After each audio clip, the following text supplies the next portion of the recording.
ಸ್ನೇಹಿತರೆ ನಮಸ್ಕಾರ. ನಾನು ನಿಮ್ಮ ರಾಕೇಶ್ ಆರುಂಡಿ. ತುಂಬ ಭಾರವಾದಂಥ ದನಿಯಲ್ಲಿ ಇಂತಹ ಸ್ಟೋರಿಗಳನ್ನು ವಿವರಣೆ ಕೊಡಬೇಕಾದಂಥ ಪರಿಸ್ಥಿತಿ ನಿರ್ಮಾಣವಾಗಿದೆ. ನೋಡಿ, ಆ ಭಗವಂತ ಕೊಟ್ಟಿರೋ ಉಸಿರು ಎಲ್ಲಿವರೆಗೂ ಕೂಡ ಈ ಭೂಮಿ ಮೇಲೆ ಎಲ್ಲರೂ ಕೂಡ ಬದುಕಲಿಕ್ಕೆ ಅವಕಾಶ ಇದೆಯೋ ಅಲ್ಲಿವರೆಗೂ ಕೂಡ ಬದುಕಿ ಕಾಲನ ಕರೆಗೆ ಹೋಗೊಟ್ಟು ಒಂದಲ್ಲ ಒಂದು ದಿನ ನಾವೆಲ್ಲರೂ ಕೂಡ ತೆರಳಲೇಬೇಕು. ಆದರೆ ಕೆಲವು ದುರಂತಗಳು ಮಾತ್ರ ವಿಧಿಯನ್ನೇ ಶಪಿಸಿ ಆ ಭಗವಂತನ ಮೇಲೂ ಕೂಡ ಕೋಪ ಬರುವಂತೆ ಮಾಡಿಬಿಡ್ತವೆ. ಸ್ನೇಹಿತರೆ, ತಮಿಳುನಾಡಿನ ಪ್ರಸಿದ್ಧ ಪ್ರವಾಸಿ ತಾಣವಾದಂಥ ವಾಲ್ಪಾರೈ ಪೊಳ್ಳಾಚಿ ಘಾಟ್ ರಸ್ತೆಯಲ್ಲಿ ಶುಕ್ರವಾರ ಸಂಜೆ ಸಂಭವಿಸಿದಂಥ ಭೀಕರ ರಸ್ತೆ ಅಪಘಾತ. ಸ್ನೇಹಿತರೆ, ಇದು ಕೇವಲ ಅಪಘಾತ ಅಂದರೆ ತಪ್ಪಾಗುತ್ತೆ. ಸಾವಿರಾರು ಮಕ್ಕಳ ಭವಿಷ್ಯವನ್ನೇ ಕಿತ್ಕೊಂಡಂಥ ಕಿಂಚಿತ್ತು ಕರುಣೆ ಇಲ್ಲದೆ ಆ ಜವರಾಯ ತೋರಿದಂಥ ಅಟ್ಟಹಾಸ ಅಂತ ಹೇಳ್ಬೋದು. ಸ್ನೇಹಿತರೆ, ಘಟನೆಯಿಂದಾಗಿ ಕೇರಳದ ಮಲಪ್ಪುರಂ ಜಿಲ್ಲೆಯ ಪಾಂಗು ಎಂಬಲ್ಲಿನ ಸರ್ಕಾರಿ LP ಶಾಲೆಯ 5 ಶಿಕ್ಷಕಿಯರು ಪ್ರಾಣವನ್ನು ಕಳೆದುಕೊಳ್ಳಬೇಕಾಗಿ ಬಂತು. ಆ ಎಲ್ಲ ಶಿಕ್ಷಕಿಯರ ಅಂತಿಮ ದರ್ಶನಕ್ಕೆ ಸೇರಿದ ಜನಸ್ತೋಮವನ್ನು ಕಂಡು ಇಡೀ ಕೇರಳವೇ ಕಂಬನಿ ಮಿಡಿಯಿತು. ಒಟ್ಟಾರೆಯಾಗಿ 9 ಜನರ ದುರ್ಮರಣ. ಅಂತಿಮ ದರ್ಶನಕ್ಕೆ ಶಾಲಾ ಆವರಣಕ್ಕೆ ಅವರ ಮೃತದೇಹಗಳನ್ನು ತಂದು ಇರಿಸಲಾಗಿದ್ದರೆ ಇಡೀ ಶಾಲೆಯ ಅನಾಥವಾದಂತೆ ಒಂದು ರೀತಿಯಾದಂಥ ಸ್ಮಶಾನ ಮೌನ ಅಂದರೆ ತಪ್ಪಾಗಲಿಕ್ಕಿಲ್ಲ. ಅನಾಥವಾದಂತೆ ಭಾಸವಾಗಿತ್ತು. ನೆಚ್ಚಿನ ಶಿಕ್ಷಕಿಯರನ್ನು ಕಳೆದುಕೊಂಡಂಥ ಮಕ್ಕಳಂತರೂ ಅಕ್ಷರಶಃ ಶೋಕದ ಮಡುವಿನಲ್ಲಿ ಬಿದ್ದುಬಿಟ್ಟಿದ್ರು. ಶಾಲೆಯ ಮೈದಾನ ಇಡೀ ದಿನ ದುಃಖದಿಂದಲೇ ತುಂಬ ಹೋಗಿಬಿಟ್ಟಿತ್ತು. ಬಂದ ಜನರೆಲ್ಲರೂ ಕೂಡ ಕಣ್ಣೀರು ಹಾಕ್ತಾಯಿದ್ರು. ಕೆಲವೊಬ್ಬರಂತರೂ ಇಂಥ ಘಟನೆಯನ್ನು ನಂಬಲಿಕ್ಕೂ ಕೂಡ ಸಿದ್ಧರಾಗಿರಲಿಲ್ಲ. ವಿಧಿಯನ್ನು ಶಪಿಸಿದವರು ಅದೆಷ್ಟೋ ಜನ ಭಗವಂತನಿಗೆ ಹಿಡೀ ಶಾಪವನ್ನು ಕೂಡ ಹಾಕ್ತಾಯಿದ್ರು. ಇನ್ನು ಕೆಲವೊಬ್ಬರು ಮಾತನಾಡಲಿಕ್ಕೂ ಕೂಡ ಶಕ್ತಿ ಇರಲಿಲ್ಲ, ಸುಸ್ತಾಗಿ ಮೂರ್ಛೆ ತಪ್ಪು ಹೋಗ್ತಾಯಿದ್ರು. ಇಡೀ ಶಾಲೆಯ ವಿದ್ಯಾರ್ಥಿಗಳು ರಾತ್ರಿವರೆಗೂ ಕೂಡ ಕೊನೆಯ ಬಾರಿಯಾದರೂ ಕೂಡ ಶಿಕ್ಷಕರ ಮುಖವನ್ನು ಕಣ್ತುಂಬಿಕೊಳ್ಳೋಣ ಅಂತ ಮೌನಕ್ಕೆ ಶರಣಾಗಿ ಹೋಗಿಬಿಟ್ಟಿದ್ರು. ಇದೊಂದು ಕರಾಳ ದಿನವಾಗಿ ಇಡೀ ಶಾಲೆಯ ಮಕ್ಕಳಿಗೆ ಕಹಿ ನೆನಪಾಗಿ ಹೋಗಿಬಿಡ್ತು. ಈ ಆಘಾತದಿಂದ ಮಕ್ಕಳು ಅದೇ ಹೊರಗೆ ಬರಬೇಕೋ ನನಗಂತೂ ಗೊತ್ತಿಲ್ಲ. ಅಸಲಿಗೆ ಈ ಘಟನೆ ಸಂಭವಿಸಿದ ಹೇಗೆ ಅನ್ನೋದನ್ನು ನೋಡ್ತಾ ಹೋಗೋಣ. ನೋಡಿ, ತಮಿಳುನಾಡಿನ ಪ್ರಸಿದ್ಧ ಪ್ರವಾಸಿ ತಾಣವಾದಂಥ ವಾಲ್ಪಾರೈ ಪೊಳ್ಳಾಚಿ ಘಾಟ್ ವೀಕ್ಷಣೆಗೋಸ್ಕರ LP ಶಾಲೆಯ ಶಿಕ್ಷಕರು ಸೇರಿದಂತೆ ಒಂದು 13 ಜನರ ತಂಡ ಪ್ರವಾಸಕ್ಕೆ ಅಂತ ಬಂದಿರುತ್ತೆ. ವಾಲ್ಪಾರೈ ಪ್ರವಾಸವನ್ನು ಮುಗಿಸಿ ವಾಪಸ್ ಆಗ್ತಕ್ಕಂಥ ಸಮಯ. ಪ್ರಾಥಮಿಕ ವರದಿಗಳ ಪ್ರಕಾರ ಒಂದು ದೊಡ್ಡ ಭಾರೀ ತಿರುವಿದೆ ಅಲ್ಲಿ.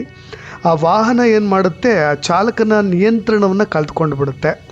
ಸಂಜೆ 5:15 ಸುಮಾರಿಗೆ 13ನೇ ಏರ್ಪಿನ್ ಬೆಂಡ್ ಇದೆಯಲ್ಲ, ಕ್ರಾಸ್ ಇದೆಯಲ್ವ, ಅಲ್ಲಿ ಬಳಿ ಆ ಒಂದು 13ನೇ ಕ್ರಾಸ್ ಬಳಿ ಚಾಲಕನ ನಿಯಂತ್ರಣವನ್ನು ತಪ್ಪಿದಂಥ ವಾಹನ ರಸ್ತೆಯಿಂದ ಕೆಳಕ್ಕೆ ಜಾರಿಬಿಡುತ್ತೆ. 9ನೇ ಹೇರ್ಪಿನ್ ಬೆಂಡ್ವರೆಗೂ ಕೂಡ ಅದು ಉರುಳಿ ಬಿದ್ದಿರೋದು.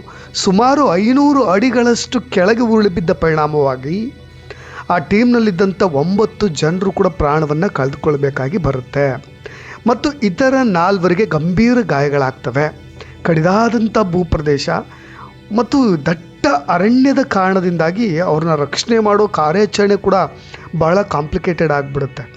ಘಟನೆಯಲ್ಲಿ ಚಾಲಕ ಸೇರಿ 4 ಜನರು ತೀವ್ರವಾಗಿ ಗಾಯಗೊಳ್ತಾರೆ. ಅವ್ರನ್ನ ತಕ್ಷಣಕ್ಕೆ ರಕ್ಷಣಾ ಕಾರ್ಯಾಚರಣೆ ಒಂದು ದೊಡ್ಡ ಕಾಂಪ್ಲಿಕೇಟ್ ಆಗುತ್ತೆ. ಅದೇ ಹೆಚ್ಚಿನ ಸಮಯವನ್ನು ತೆಗೆದುಕೊಳ್ತು ಅಂತ ಹೇಳ್ತಾರೆ. ಅವರನ್ನು ಗಂಭೀರ ಗಾಯಗೊಂಡವ್ರನ್ನ ಕೊಯಮತ್ತೂರು ವೈದ್ಯಕೀಯ ಕಾಲೇಜು ಆಸ್ಪತ್ರೆಗೆ ದಾಖಲಿಸಲಾಗುತ್ತೆ. ಒಟ್ಟಾರೆಯಾಗಿ ವಾಲ್ಪಾರೈ ದುರಂತದಲ್ಲಿ ಮೃತಪಟ್ಟಂಥ 9 ಜನರಿಗೆ ಮಲಪ್ಪುರಂನ ಪಾಂಗ್ ಗ್ರಾಮ ಇದೆಯಲ್ಲ, ಕಣ್ಣೀರಿನ ವಿದಾಯ ಹೇಳಿದಂಥ ದೃಶ್ಯಗಳನ್ನು ಇಡೀ ಕೇರಳ ಮರಿಲಿಕ್ಕೆ ಸಾಧ್ಯವಿಲ್ಲ. ಯಾಕೆಂದರೆ ಆ ಜನಸ್ತೋಮವೇ ಅದಕ್ಕೆ ಸಾಕ್ಷಿಯಾಗಿಬಿಟ್ಟಿತ್ತು. ಸ್ನೇಹಿತರೆ, ಪೊಲ್ಲಾಚಿಯಲ್ಲಿ ಮರಣೋತ್ತರ ಪರೀಕ್ಷೆ ನಡೆಸಿದ ನಂತರ ಸಾರ್ವಜನಿಕರ ದರ್ಶನಕ್ಕೋಸ್ಕರ ಆ ಮೃತದೇಹಗಳನ್ನು ಪಾಂಗ್ನ ಸರ್ಕಾರಿ ಹೈಯರ್ ಸೆಕೆಂಡ್ರಿ ಶಾಲೆಗೆ ತರಲಾಗುತ್ತೆ. ಶಾಲೆಯ ಆವರಣಕ್ಕೆ ಆಂಬುಲೆನ್ಸ್ಗಳು ಬರ್ತಾ ಇದ್ದ ಹಾಗೆ ಮಕ್ಕಳ ರೋಧನೆಯಂತೂ ಮುಗಿಲು ಮುಟ್ಟಿಬಿಡುತ್ತೆ. ಯಾಕೆಂದರೆ P. ಅಜಿತಾ 54 ವರ್ಷ, ರಮ್ಲತ್ 52, ಜುಹಾರ 43, ಅವರ ಮಗ ಇಶಾಮ್ 12 ವರ್ಷ, ಆಶಾ ಅನ್ನೋರಿಗೆ 41 ವರ್ಷ, ಅಬ್ದುಲ್ ಮಜೀದ್ 43, ಅವರ ಪತ್ನಿ ರುಜಿಯಾ, ಸಾಜಿದಾ, ಶಕೀನಾ, ಜೊತೆಗೆ ಈ ಶಕೀನಾ ಅನ್ನೋರು 37 ವರ್ಷ, ಅವರ ಮಗಳು ಕೂಡ ಬದುಕು ಹೊಳಿತಾರೆ. ಅವ್ರು ಕೊಟ್ಟಂಥ ಸಾಕ್ಷಿಗಳಿದೆಯಲ್ಲ, ಜಿಕ್ಕು ಘನಘೋರ ಅಂತ ಅನಿಸ್ಬಿಡುತ್ತೆ. ಅದನ್ನು ಮುಂದೆ ಹೇಳ್ತಾ ಹೋಗ್ತೀನಿ. ನೋಡಿ, ಅವರ ಮೃತದೇಹಗಳನ್ನು ಮೊಬೈಲ್ನ ಫ್ರೀಝರ್ಗಳಲ್ಲಿ ಇಟ್ಕೊಂಡು ಅಕ್ಕಪಕ್ಕದಲ್ಲಿ ಎಲ್ಲರನ್ನೂ ಕೂಡ ಸಾಲಾಗಿ ಇಡಲಾಗಿತ್ತು. ವಿದ್ಯಾರ್ಥಿಗಳು ಬಂದು ಅಂತಿಮ ದರ್ಶನವನ್ನು ಮಾಡ್ತಾಯಿದ್ರೆ ಆ ಗಾಜಿನ ಮುಚ್ಚಳಗಳಿರುತ್ತಲ್ಲ, ಆ ಕಣ್ಣೀರು ಆ ಗಾಜಿನ ಮುಚ್ಚಳಗಳ ಮೇಲೆ ಬೀಳ್ತಾ ಇತ್ತು. ಜೊತೆಗೆ ಆ ವಿದಾಯಕ್ಕೋಸ್ಕರ ಇರಿಸಲಾಗಿದ್ದಂಥ ಮಾಲೆಗಳ ಕೆಳಗೆ ಹಾಗೆ ಸರಿದು ಕಣ್ಣೀರು ಮರೆಯಾಗಿ ಹೋಗ್ತಾ ಇತ್ತು. ನೋಡಿ ಯಾವ ಥರದ ದೃಶ್ಯಗಳು ಅಂದರೆ ನಿಜಕ್ಕೂ ಘನಘೋರ ಅಂತ ಹೇಳ್ತೀನಿ ನಾನು. ಚಾಲಕ ಒಂದು ಕಡೆ ಆ ಶಕೀನಾ ಅವರ ಮಗಳು ಹೇಳ್ತಾ ಇರೋದು, ಮಸ್ನೀನ್ ಅನ್ನೋರು. ಚಾಲಕ ಜೋರಾಗಿ ಕೂಗದಂತೆ, ಅದು ಮಾತ್ರ ತಕ್ಷಣ ಕೇಳಿದ್ದು. ನಂತರ ಇಡೀ ಬಸ್ ಎಲ್ಲೋ ಹಾರ್ತಾ ಇದೆ, ಗಾಳೀಲಿ ಹಾರ್ತಾ ಇರೋ ರೀತಿಯಾಗಿ ನಮಗೆ ಭಾಸವಾಗ್ಬಿಡ್ತು. ತಕ್ಷಣ ನಾನು ಪ್ರಜ್ಞೆ ತಪ್ಪಿ ಬಿದ್ದುಬಿಟ್ಟೆ ಅಂತ ಹೇಳಿ ಮಸ್ನಿನ್ ಡಾಕ್ಟ್ರಿಗೆ ಹೇಳ್ತಾ ಹೋಗ್ತಾರೆ. ಅದಾದ ಮೇಲೆ ಆಸ್ಪತ್ರೆಯಲ್ಲಿ ಚಿಕಿತ್ಸೆ ಪಡಿತಾ ಇರಬೇಕಾದ್ರೆ ಈಗ ಸದ್ಯ ಆಕೆಗೆ ಸ್ಮರಣ ಶಕ್ತಿ ಮತ್ತೆ ವಾಪಸ್ ಬಂದಿದೆ. ಆ ಘಟನೆಯನ್ನು ನೆನಪು ಮಾಡಿಕೊಂಡ್ರೆ ಆಘಾತದಿಂದ ಹೊರಗೆ ಬರೋದೇ ಕಷ್ಟ ಆ ಮಗು ಪಾಪ.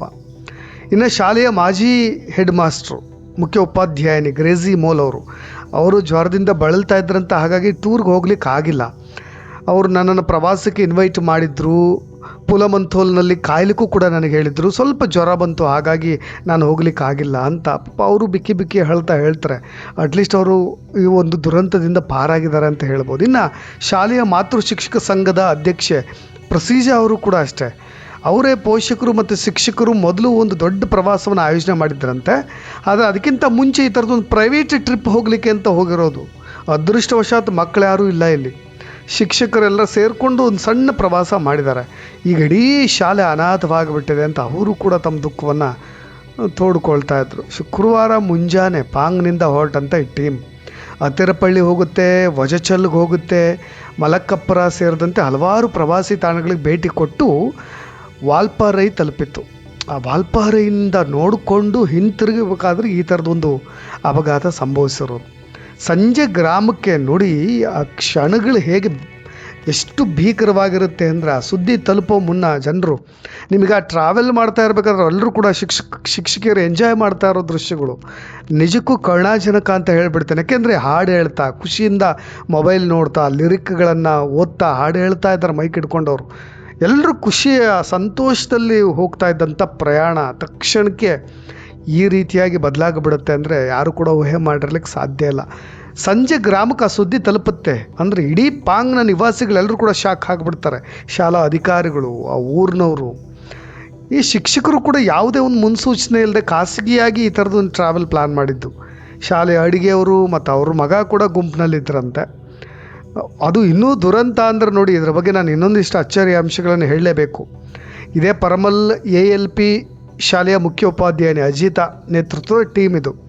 ಶುಕ್ರವಾರ ಬೆಳಗಿನ ಜಾವ 4 ಗಂಟೆ ಸುಮಾರಿಗೆ ಶಾಲೆ ಆವರಣದಿಂದ ಬಾಡಿಗೆ ಟೆಂಪೋ ಟ್ರಾವೆಲರ್ನ ಮಾಡಿಕೊಂಡು ಜರ್ನಿಯನ್ನು ಶುರು ಮಾಡ್ತಾರೆ. ಅಲ್ಲಿಂದ ತುಂಬ ಕೂಲಾಗಿ ಎಂಜಾಯ್ ಮಾಡ್ಕೊಳ್ತಾ ಹೋದಂಥ ಟೀಮ್. ಈ ಪ್ರವಾಸದಲ್ಲಿದ್ದಂಥ ಶಿಕ್ಷಕಿಯರಾದಂಥ ರಮ್ಲಾ, ಆಶಾ, ಸುಹಾರ, ಮಜೀದ್ ಮತ್ತು ಮುಖ್ಯೋಪಾಧ್ಯಾಯಿನಿ ಮತ್ತು ಅವರ ಕುಟುಂಬ ಸದಸ್ಯರು ಕೂಡ ಸೇರಿಕೊಂಡಿರ್ತಾರೆ. ಆದರೆ ಇದ್ದಿದ್ದು ಕೇವಲ ಅಲ್ಲಿ 5 ಜನರು ಮಾತ್ರ ಪ್ಲ್ಯಾನ್. ಆದರೆ ಶಾಲೆಯ ಅಡುಗೆ ಸಿಬ್ಬಂದಿ ಸಜಿತಾ ತಮ್ಮ ಏಕೈಕ ಪುತ್ರ ಸಹದೀನ್ ಜೊತೆ ಪ್ರವಾಸಕ್ಕೂ ಕೂಡ ಬರ್ತಾರೆ. ಹತ್ತಿರದ ಸರ್ಕಾರಿ UP ಶಾಲೆ ಶಿಕ್ಷಕಿಯರೊಬ್ಬರು ಕೂಡ ಸೇರಿಕೊಳ್ತಾರೆ. ಮತ್ತು ಇದೇ ಟೀಮ್ನ ಸ್ನೇಹಿತರು, ಆಪ್ತ ಸ್ನೇಹಿತೆಯೂ ಸಹ ಅವರು ಕೂಡ ಸೇರಿಕೊಳ್ತಾರೆ. ನೋಡಿ, ವಿಧಿಯಾಟ ಸಾವು ಹತ್ತಿರ ಆಗ್ತಾ ಇದೆ ಅಂದಾಗ ಹೇಗೆ ಜವರಾಯ ಅವ್ರನ್ನೆಲ್ಲರೂ ಕೂಡ ತಂಡಕ್ಕೆ ಸೇರಿಸ್ಕೊಳ್ತಾನೆ ಅಂದರೆ ಇದಕ್ಕೆ ವಿಧಿಯಾಟ ಅಂತ ಹೇಳೋದು ನಾವೆಲ್ಲರೂ ಕೂಡ.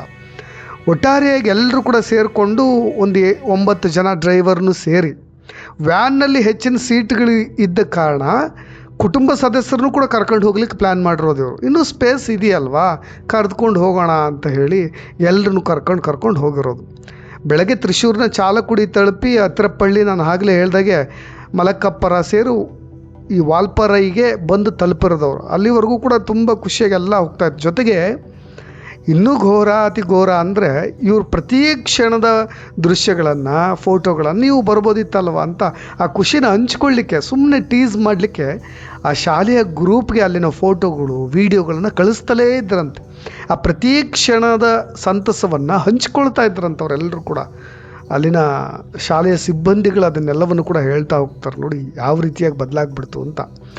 ರಮ್ಲತಾ, ಸಾಜಿದಾ, ಶಕೀನಾ ಅವ್ರನ್ನ ಪಾಂಗ್ ಜುಮಾ ಮಸೀದಿ ಸ್ಮಶಾನದಲ್ಲಿ ಸಮಾಧಿ ಮಾಡಿದ್ರೆ, ಮಜೀದ್ ಮತ್ತು ರುಕಿಯಾ ಅವ್ರನ್ನ ಮತ್ತತ್ ಜುಮಾ ಮಸೀದಿ ಸ್ಮಶಾನದಲ್ಲಿ ಅಂತ್ಯ ಸಂಸ್ಕಾರ ಮಾಡ್ತಾರೆ.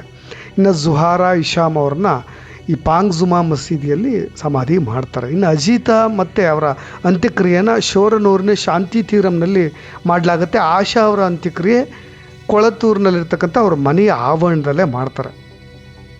ಎಲ್ಲವೂ ಕೂಡ ಅದು ಯಾವುದನ್ನು ಕೂಡ ನಂಬಲಿಕ್ಕೆ ಅಸಾಧ್ಯವಾಗಿಬಿಟ್ಟಿದೆ. ಈ ಅಪಘಾತ GLP ಶಾಲೆಯನ್ನು ಒಂದು ಕಡೆ ಅನಾಥವಾಗಿಸಿದೆ ಅನ್ನೋದನ್ನು ಬಿಟ್ಟರೆ, ಅವರ ಶಾಲೆ ಇನ್ನೊಬ್ಬ ಪ್ರಾಥಮಿಕ ಶಿಕ್ಷಕಿ ಹಸ್ನಾಥ್ ಅನ್ನೋರು, ನಾವು ಹಜ್ ಯಾತ್ರೆಗೆ ತಯಾರಿ ನಡೆಸ್ತಾ ಇದ್ದೀವಿ ಹಾಗಾಗಿ ಟ್ರಾವೆಲಿಗೆ ಬರೋದಿಲ್ಲ ಅಂತ ಅಂದ್ಕೊಳ್ತಾರೆ. ಒಂದು ಕಡೆ ಅವ್ರಿಗೆ ಆಘಾತ ಕೂಡ, ನಾನು ಹೋಗಿದ್ರೆ ಅನ್ನೋ ಆಘಾತ, ಇನ್ನು ನಮ್ಮವ್ರನ್ನ ಕಳ್ಕೊಂಡೆ ಅನ್ನೋ ನೋವು, ಇವೆಲ್ಲವೂ ಕೂಡ. ಇನ್ನೊಂದು ಕಡೆ ಶಿಕ್ಷಣ ಸಚಿವರು ಕೂಡ ರಿಯಾಕ್ಟ್ ಮಾಡಿದ್ದಾರೆ. ಇದು ಒಂದು ಕೌನ್ಸಿಲಿಂಗ್ ಆಗಬೇಕು. ಯಾಕೆಂದರೆ ತಕ್ಷಣಕ್ಕೆ ಒಂದು ಶಿಕ್ಷಕರ ಖಾಲಿ ಹುದ್ದೆಗಳನ್ನು ಭರ್ತಿ ಮಾಡಬೇಕು. ಇನ್ನೊಂದು ಕಡೆ ಮಕ್ಕಳ ಮನಸ್ಸಿನ ಮೇಲೆ ಆಗಿರ್ತಕ್ಕಂಥ ಆಘಾತವನ್ನು ನಿಭಾಯಿಸೋದಿದೆಯಲ್ಲ, ಅದು ತುಂಬ ಕಷ್ಟ ಸಾಧ್ಯ. ಅದು ಇನ್ನೂ ಒಂದು ಸ್ವಲ್ಪ ಸಮಯ ತೆಗೆದುಕೊಳ್ಳುತ್ತೆ. ವಿದ್ಯಾರ್ಥಿಗಳೊಂದಿಗೆ ಕೌನ್ಸಿಲಿಂಗ್ ಮಾಡಿ, ಅವರೊಂದಿಗೆ ಸಮಾಲೋಚನೆ ನಡೆಸಿ, ಅವ್ರನ್ನ ಮಾನಸಿಕವಾಗಿ ಇನ್ನೂ ಸ್ವಲ್ಪ ಗಟ್ಟಿ ಮಾಡಬೇಕಲ್ವಾ.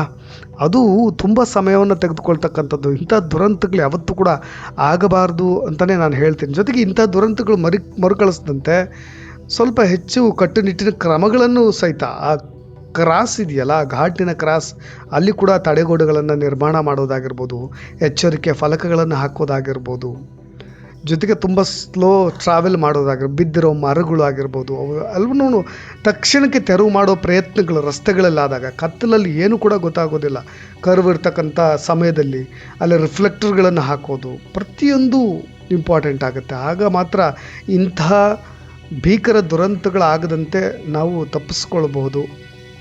ನಿಮ್ಮ ಕಮೆಂಟ್ಸ್ ಕೂಡ ಇಂಪಾರ್ಟೆಂಟ್ ಆಗುತ್ತೆ ಘಟನೆಗೆ ಸಂಬಂಧಪಟ್ಟ ಹಾಗೆ. ಆ ಮಕ್ಕಳಿಗೆ ಎಸ್ಪೆಷಲಿ ನಾನು ಅದನ್ನೇ ಹೇಳ್ತಾ ಇದ್ದೀನಿ, ಮಕ್ಕಳಿಗೆ ಆ ಭಗವಂತ ಸ್ವಲ್ಪ ಆತ್ಮಸ್ಥೈರ್ಯ, ಧೈರ್ಯ, ಈ ನೋವಿನಿಂದ ಹೊರಗೆ ಬರಲಿಕ್ಕೆ ಒಂದು ಅವಕಾಶವನ್ನಾದರೂ ಕೊಡಲಿ ಅಂತ ಭಾವಿಸ್ತೀನಿ. ನಮಸ್ತೆ.